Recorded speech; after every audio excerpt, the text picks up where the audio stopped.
दोस्तों, आधुनिक होने के चक्कर में इस सत्य को मत भूल जाना कि हम अपने मानव जीवन में जैसे कर्म करते हैं उनका वैसा ही फल हमें इस जीवन में भोगना पड़ता है। प्रत्येक कर्म का कुछ ना कुछ फल होता है। नमस्कार साथियों, गहरे शब्दों में मैं आपका स्वागत करती हूँ। मित्रों, आज हम आपको सुनाएंगे एक बूढ़ी औरत और उसकी 3 बहुओं की कहानी जो अपने कर्मों की वजह से कुतिया बन गई। आज की कहानी बड़ी ही ज्ञानवर्धक और मोटिवेट है, तो चलिए चलते हैं कहानी की तरफ। एक छोटे से गांव में एक बूढ़ी माँ रहती थी। उसकी 3 बहुएं और 3 बेटे थे। बूढ़ी माँ बहुत धार्मिक थी और हर दिन पूजा पाठ में समय बिताती थी। वह सुबह सुबह उठकर गंगा स्नान करने जाती और भगवान विष्णु और माता लक्ष्मी की पूजा करती थी। कार्तिक महीने में वह विशेष रूप से स्नान और पूजा करती थी। इस दौरान वो माखन मिश्री, दही मिश्री और तुलसी के पत्तों का भोग भगवान को चढ़ाती थी और प्रसाद अड़ोस पड़ोस में बांटती थी। गांव के लोग उसकी पूजा पाठ की बहुत इज्जत करते थे। बूढ़ी माँ का यह नियम था कि वह कार्तिक के महीने में हर दिन गंगा स्नान करती और पूजा करती। कार्तिक पूर्णिमा के दिन वह विशेष रूप से गंगा स्नान के लिए जाती और भगवान को भोग बनाकर चढ़ाती। लेकिन उसकी 3 बहुओं को यह सब बिल्कुल पसंद नहीं था। वह अक्सर उसकी आस्था का मजाक उड़ाती और प्रसाद खाने से मना कर देती। वह कहती, इसमें तुलसी के पत्ते हैं, हम यह नहीं खा सकते, यह सब दिखावा है। यह सुनकर बूढ़ी माँ बहुत दुखी होती, लेकिन वह चुपचाप अपनी पूजा करती रहती। बूढ़ी माँ का पति कुछ समय पहले ही गुजर चुका था, इसलिए वह अब अकेली थी। उसके बेटे भी अपनी पत्नियों के कहने में आकर उससे दूर हो गए थे। अब वह सिर्फ अपनी पूजा पाठ में ही मन लगाती और पड़ोसियों में प्रसाद बांटती। लेकिन उसकी 3 बहुओं को यह सब बहुत बुरा लगता। वह कहती, यह सास जब देखो तब पूजा पाठ में लगी रहती है, अनाप शनाप खर्चा करती है, पंडितों को बुलाती है, दान पुण्य करती है। अगर यह मर जाए तो अच्छा हो, कम से कम यह खर्च तो बचेगा। बूढ़ी माँ ने अपने 3 बेटों को बड़े प्यार से पाला था। उसने और उसके पति ने मिलकर उसकी परवरिश की थी। लेकिन अब जब उसे अपने बेटों की सबसे ज़्यादा ज़रूरत थी, तब वह उससे मुंह मोड़ चुके थे। बूढ़ी माँ दिन रात भगवान से प्रार्थना करती और अपने बच्चों के लिए आंसू बहाती। वह कहती, हे भगवान, मैंने तो कभी किसी का बुरा नहीं चाहा, फिर मेरे साथ ऐसा क्यों हो रहा है। एक दिन बूढ़ी माँ अपने भगवान विष्णु और माता लक्ष्मी के सामने बैठी प्रार्थना कर रही थी। उसकी आंखों में आंसू थे और वह भगवान से कह रही थी, हे भगवान, मुझे इस दुख से मुक्ति दिलाओ, मेरे बच्चों का भला करो और उन्हें सही रास्ता दिखाओ। इस तरह बूढ़ी माँ ने अपने पूजा पाठ और दान पुण्य के नियमों को नहीं छोड़ा। लेकिन उसकी 3 बहुओं ने ठान लिया था कि वह अब इस घर में नहीं रहेगी और बंटवारा करके अलग हो जाएगी। वह सोचती थी, अगर हम अलग हो जाएंगे तो अपनी मर्जी से रह सकेंगे और सास की पूजा पाठ के खर्चों से बच सकेंगे। 3 बहुओं ने एक दिन आपस में बात की और बंटवारे की योजना बनाई। उन्होंने अपने पतियों से कहना शुरू किया कि अब हम अलग हो जाना चाहिए। छोटी बहू ने अपने पति से कहा, देखिए, बड़े भैया के बच्चे बड़े हो रहे हैं और हमारे बच्चे छोटे हैं, हमें अभी बहुत मेहनत करनी है, बच्चों को पढ़ाना है। अगर हम अलग हो जाएंगे तो अपने बच्चों की अच्छी तरह से देखभाल कर पाएंगे।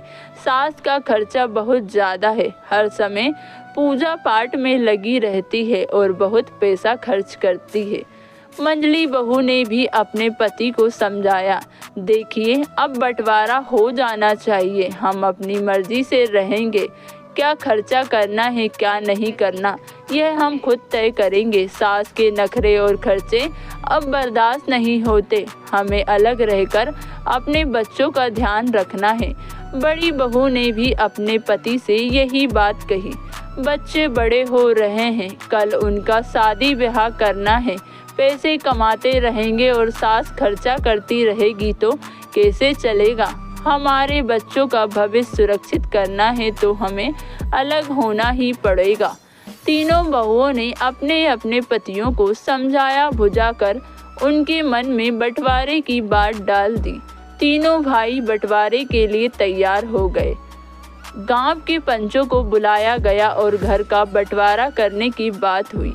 तीनों बहुएं भी बंटवारे में हिस्सा लेने के लिए तैयार हो गई। घर का पंचों ने 4 हिस्सों में बंटवारा किया, तीनों बेटों के लिए और एक बूढ़ी माँ के लिए। घर का सारा सामान भी 4 हिस्सों में बंट गया। बूढ़ी माँ अब अकेली रह गई। पंचों ने अपना फैसला सुनाया और चले गए। तीनों बहुओं ने अपना अपना सामान अपने अपने हिस्से में रख लिया। बूढ़ी माँ के हिस्से में जो झोपड़ी थी वह उसमें रहने लगी। अब वह अकेली थी और अपने बेटों से निराश होकर अपने भगवान से प्रार्थना करती रहती थी। वह रोज सुबह जल्दी उठकर गंगा स्नान करती और भगवान विष्णु और माता लक्ष्मी की पूजा करती। वह पहले की तरह ही भोग बनाकर भगवान को चढ़ाती और फिर अड़ोस पड़ोस में प्रसाद बांटती। लेकिन अब वो बहुत अकेली हो गई थी। उसके तीनों बेटों ने उससे मुंह मोड़ लिया था और उसकी बहू ने उसे घर से बाहर कर दिया था। वह रोज भगवान से प्रार्थना करती, हे भगवान, मुझे इस दुख से छुटकारा दिलाओ, मेरे बच्चों का भला करो और उन्हें सही रास्ता दिखाओ। बूढ़ी माँ के पास जो थोड़ा बहुत आटा दाल और चावल था वो उसी से काम चलाती। वह सोचती, अब मुझे अपनी ज़िंदगी इसी तरह गुजारनी पड़ेगी। मेरे बच्चों ने तो मुझे छोड़ दिया, लेकिन मैं भगवान आपकी भक्ति नहीं छोड़ूंगी। उसकी भक्ति में कोई कमी नहीं आई। वह रोज़ तुलसी के पत्तों से भगवान का पूजन करती और पड़ोसियों को प्रसाद बांटती। एक दिन जब बूढ़ी माँ अपनी झोपड़ी में बैठी रो रही थी, तभी एक युवक आया। उसने दरवाज़ा खटखटाया। बूढ़ी माँ ने दरवाज़ा खोला और देखा कि एक 17-18 साल का हष्ट पुष्ट युवक खड़ा था। उसके चेहरे पर तेज झलक रहा था। उसने कहा, अम्मा, आपने मुझे पहचाना नहीं, लेकिन मैं आपके मायके से आया हूँ। मेरा नाम कृष्णा है। मेरे पिताजी ने मुझे आपकी मदद करने के लिए भेजा है। बूढ़ी माँ ने आश्चर्य से पूछा, कृष्णा, तुम मेरे मायके से आए हो? मैंने तो तुम्हें कभी देखा नहीं। कृष्णा ने मुस्कुराते हुए कहा, हाँ अम्मा, मैं आपके भाई का पोता हूँ। हमें खबर मिली कि आपके बेटों ने आपको घर से निकाल दिया है, इसलिए मेरे पिताजी ने मुझे आपकी मदद करने के लिए भेजा है। बूढ़ी माँ की आंखों में आंसू आ गए। उसने कृष्णा को अंदर बुलाया और उसे बैठने के लिए कहा। उसने पानी का गिलास और थोड़ा सा गुड़ दिया। कृष्णा को पानी पिया और गुड़ खाया। फिर उसने अपनी थैली से कुछ खाने का सामान, कपड़े और दवाइयाँ निकाली। उसने कहा, अम्मा, यह सब सामान मैं आपके लिए लाया हूँ। आप भूखी मत रहना, हम रोज़ आपको खाना भिजवाएंगे। बूढ़ी माँ ने कृष्णा को आशीर्वाद दिया और कहा, बेटा, तुम्हारा बहुत बहुत धन्यवाद। तुमने मेरे लिए जो किया है उसके लिए मैं भगवान से तुम्हारे सुख समृद्धि की प्रार्थना करूँगी। कृष्णा ने बूढ़ी माँ से विदा ली और वापस चला गया। बूढ़ी माँ ने अपने भगवान का धन्यवाद किया और सोचा, भगवान ने मेरी प्रार्थना सुन ली, अब मैं भूखी नहीं रहूँगी। अब बूढ़ी माँ को रोज़ खाना मिल जाता। वह पहले की तरह ही भोग बनाकर भगवान को चढ़ाती और पड़ोसियों को प्रसाद बांटती। लेकिन तीनों बहुओं को यह सब देखकर बहुत जलन होती थी। वह सोचती कि यह बुढ़िया आखिर कहाँ से इतना खाना ला रही है, इसके पास कोई कमाने वाला भी नहीं है, फिर यह इतना तंदुरुस्त कैसे हो रही है। तीनों बहुएं बूढ़ी माँ की सेहत देखकर बहुत जलती। वह सोचती कि बुढ़िया को हमने इसलिए अलग किया था ताकि वह जल्दी ही भूखी प्यासी मर जाए, लेकिन यह तो और तंदुरुस्त होती जा रही है। एक दिन बहुओं ने फैसला किया कि वह बूढ़ी माँ की झोपड़ी में जाकर पता लगाएगी कि वहाँ क्या हो रहा है। अगले दिन जब बूढ़ी माँ गंगा स्नान के लिए गई हुई थी, तभी तीनों बहुएं उसकी झोपड़ी में घुस गईं। वहाँ उन्होंने देखा कि झोपड़ी में दाल, चावल, आटा, मसाले, सूखे मेवे और कई तरह का अच्छा खाना रखा हुआ है। बहुएं हैरान रह गई। वे आपस में बातें करने लगी कि यह बुढ़िया इतनी चालाक निकली। हमें लगता था कि यह भूखी प्यासी मर रही है, लेकिन यहाँ तो हर चीज़ का भंडार है।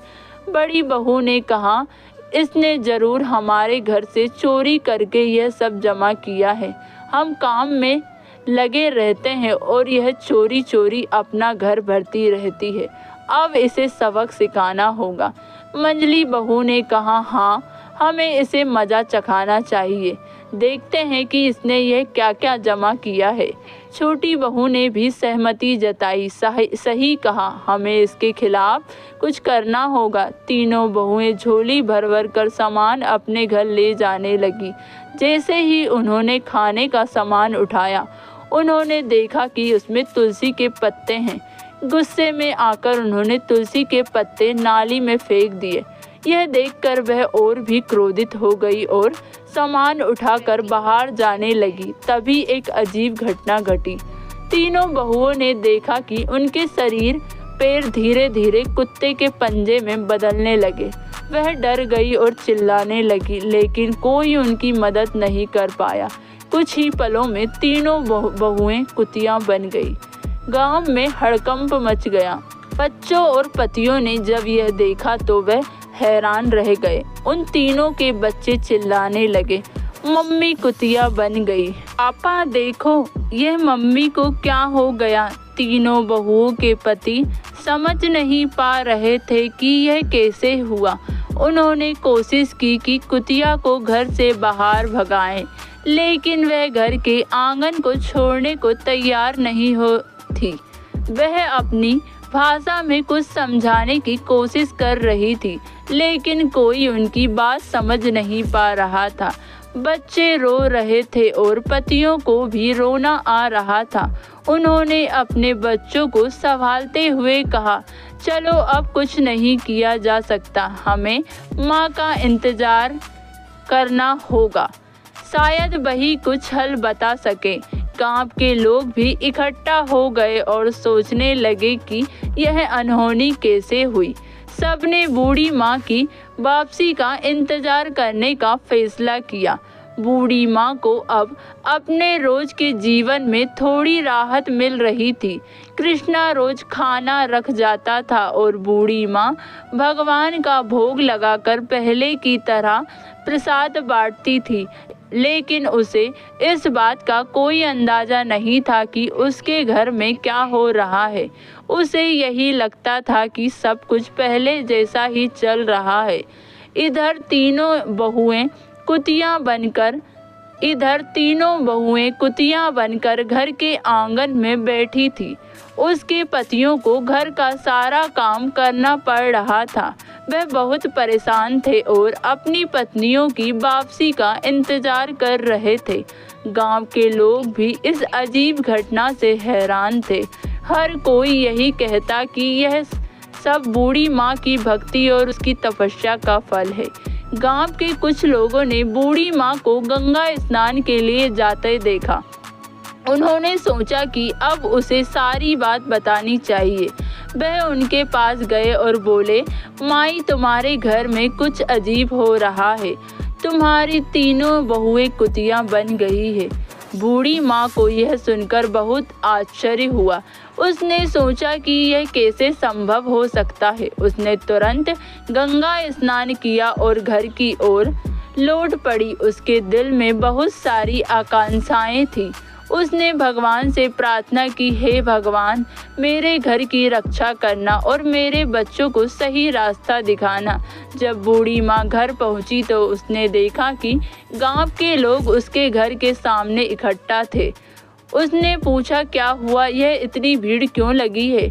गांव वालों ने उसे सारी घटना बताई। बूढ़ी माँ ने अपने बेटों को बुलाया और पूछा, यह सब कैसे हुआ? तुम लोगों ने क्या किया? बेटे रोते हुए अपनी माँ को सारी कहानी सुनाई। उन्होंने कहा, माँ, हमने बहुत बड़ी गलती हो गई। हमारी पत्नियों ने तुम्हारे सामान को नाली में फेंक दिया था और उसी समय वह कुतिया बन गई। अब हमें नहीं पता कि उन्हें कैसे ठीक करें। बूढ़ी माँ ने अपने बेटे को दिलासा दिया और कहा, भगवान सब ठीक करेंगे, तुम लोग घबराओ मत। बूढ़ी माँ ने अपने भगवान से प्रार्थना की और उनसे समाधान मांगा। उसने सोचा कि शायद किसी साधु बाबा के पास इसका समाधान हो सकता है। उसी समय एक साधु बाबा गांव में आए। बूढ़ी माँ ने उन्हें अपने घर बुलाया और सारा हाल चाल बताया। साधु बाबा ने ध्यान से सारी बातें सुनी और कहा, यह सब तुम्हारी भक्ति और तपस्या का फल है, लेकिन चिंता मत करो, इसका उपाय है। बूढ़ी माँ ने पूछा, बाबा कृपा मुझे उपाय बताएं, मैं अपने बच्चों को इस हालत में नहीं देख सकती।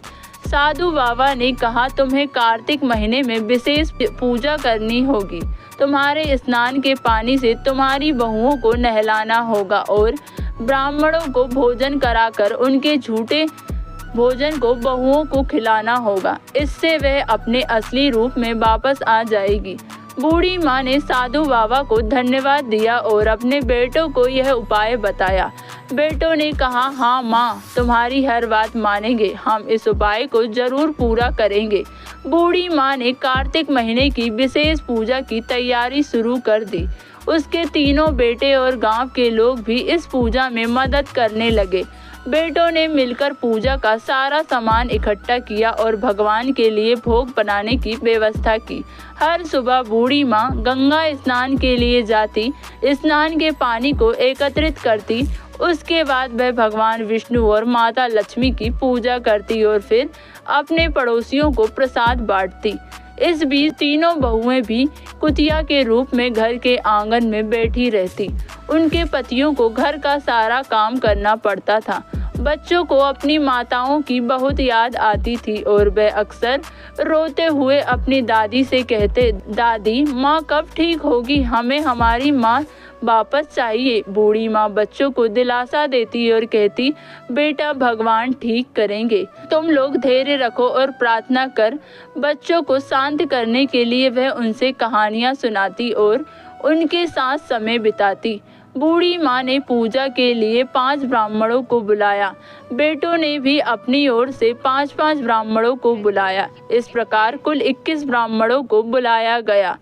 ब्राह्मणों के लिए विशेष भोग तैयार किया गया। कार्तिक पूर्णिमा का दिन आया और बूढ़ी माँ ने अपने बेटों की मदद से ब्राह्मण भोज की तैयारी की। सुबह सुबह सभी ब्राह्मणों को आमंत्रित किया गया और उन्हें विशेष पकवान बनाकर खिलाया गया। ब्राह्मण भोज के बाद बूढ़ी माँ ने सबके पैर छुए और भगवान से प्रार्थना की, हे भगवान, मेरी बहुओं को उनके पूर्व रूप में वापस लाओ। मेरे कार्तिक स्नान और पूजा का फल उन्हें मिले। ब्राह्मणों ने तृप्त होकर भोजन किया और बूढ़ी माँ को आशीर्वाद दिया। उन्होंने कहा, माई, तुम्हारी पूजा और तपस्या सफल होगी। भगवान तुम्हारी प्रार्थना अवश्य सुनेंगे। ब्राह्मण भोज के बाद बूढ़ी माँ ने तीनों बहुओं को बुलाया। तीनों कुतियाँ भगवान के भोग के झूठे भोजन को बहुत प्रेम से खाने लगी। बूढ़ी माँ ने उनके ऊपर गंगा जल छिड़का और उन्हें स्नान के पानी से नहलाया। जैसे ही गंगा जल और स्नान का पानी बहुओं के ऊपर छिड़का गया, एक चमत्कार हुआ। धीरे धीरे तीनों बहुएं अपने असली रूप में वापस आने लगी। उनके चेहरे पर तत्पश्चात के आंसू थे और पश्चाताप के आंसू थे और वह अपनी सास के पैरों में गिरकर रोने लगी। तीनों बहुएं कहने लगी, माँ, हमें माफ़ कर दो, हमने तुम्हारे साथ बहुत बुरा किया, हमें हमारे कर्मों की सज़ा मिल गई है। अब हम तुम्हें कभी कोई कष्ट नहीं देंगे और हमेशा तुम्हारी सेवा करेंगे। बूढ़ी माँ ने उन्हें गले लगाकर और कहा, बेटा, भगवान ने तुम्हें माफ़ कर दिया। अब तुम लोग सच्चे दिल से भगवान की भक्ति करो और अपने कर्मों को सुधारो। तीनों बहुओं ने अपनी सास से वादा किया कि वह हर साल कार्तिक स्नान और पूजा करेगी और कभी भी बूढ़ी माँ का अपमान नहीं करेंगी। इस तरह पूरे परिवार ने मिलकर भगवान की पूजा की और प्रसाद बांटा। तीनों बहुओं के अपने असली रूप में वापस आने के बाद घर में एक नई ऊर्जा और शांति का माहौल बन गया। बूढ़ी माँ की भक्ति और तपस्या ने पूरे परिवार को एक नया जीवन दिया। अब सभी मिलकर भगवान की पूजा करते और कार्तिक स्नान की महिमा को समझते थे। बूढ़ी माँ अपने बेटे और बहुओं को सिखाया कि भक्ति और सेवा का महत्व क्या होता है। उसने कहा, देखो बेटा, भगवान की पूजा और सेवा से हमें सच्चा सुख और शांति मिलती है। हमें हमेशा सच्चे दिल से भक्ति करनी चाहिए और दूसरों की मदद करनी चाहिए। बड़ी बहू ने कहा, माँ, हम अब समझ गए हैं कि भगवान की पूजा का क्या महत्व है। हम हर साल कार्तिक स्नान करेंगे और भक्ति से जीवन जिएंगे। मंझली बहू ने भी अपनी माँ से कहा, माँ, हमें माफ़ कर दो, हमने तुम्हारे साथ बहुत गलत किया। अब हम तुम्हारी सेवा करेंगे और तुम्हारे साथ मिलकर भगवान की पूजा करेंगे। छोटी बहू ने भी अपनी माँ से वादा किया, माँ, अब हम सब मिलकर रहेंगे और कोई भी तुम्हें कभी तकलीफ नहीं देगा। हम हर साल कार्तिक स्नान और पूजा करेंगे। बूढ़ी माँ बहुत खुश हुई और अपने बच्चों को आशीर्वाद दिया। अब घर में सब मिलजुल कर रहने लगे। अगले साल कार्तिक पूर्णिमा के दिन पूरे परिवार ने मिलकर विशेष पूजा आयोजन किया। घर को सजाया गया और भगवान विष्णु और माता लक्ष्मी की विशेष आराधना की गई। तीनों बहुएं सुबह सुबह उठकर गंगा स्नान के लिए गई और स्नान के बाद भगवान का भोग तैयार किया। बूढ़ी माँ ने सभी को सिखाया कि कैसे तुलसी के पत्तों का उपयोग करना है और भगवान को भोग लगाना है। उसने कहा, तुलसी के पत्तों में दिव्य शक्ति होती है और भगवान को यह बहुत प्रिय है। हमें सच्चे मन से पूजा करनी चाहिए और भगवान का भोग लगाना चाहिए। तीनों बहुओं ने पूरी श्रद्धा के साथ पूजा की और भगवान को भोग लगाया। उसके बाद सभी ने मिलकर प्रसाद बांटा और गांव के लोगों को भी बुलाया। गांव के लोग भी बूढ़ी माँ की तपस्या और भक्ति की तारीफ करने लगे। भगवान की कृपा से अब परिवार में सुख और समृद्धि आने लगी। तीनों भाइयों का व्यापार अच्छा चलने लगा और घर में खुशियों का माहौल बन गया। अब तीनों बहुएं भी अपनी सास की सेवा में लगी रहती और हर काम में उनकी मदद करती। तीनों भाइयों ने भी अपने से वादा किया कि वह अब कभी भी उसे अकेला नहीं छोड़ेंगे और हमेशा उनकी सेवा करेंगे। वे सब मिलकर हर त्योहार और विशेष अवसरों पर भगवान की पूजा करते और प्रसाद बांटते। बूढ़ी माँ का जीवन अब पूरी तरह से बदल चुका था। उसकी भक्ति और तपस्या ने पूरे परिवार को एक नई दिशा दी। अब सब मिलकर भगवान की आराधना करते और जीवन में सुख शांति पाते। इस कहानी से हमें यह सीखने को मिलता है कि भक्ति, सेवा और सच्चे मन से की गई प्रार्थना हमेशा फलदायी होती है। भगवान अपने भक्तों की सच्ची भक्ति को कभी निराश नहीं करते और उन्हें सुख, शांति और समृद्धि का आशीर्वाद देते हैं। दोस्तों, आज की यह वीडियो आपको कैसी लगी कमेंट करके ज़रूर बताएं। दोस्तों, वीडियो को लाइक और चैनल को सब्सक्राइब करना ना भूलें। धन्यवाद।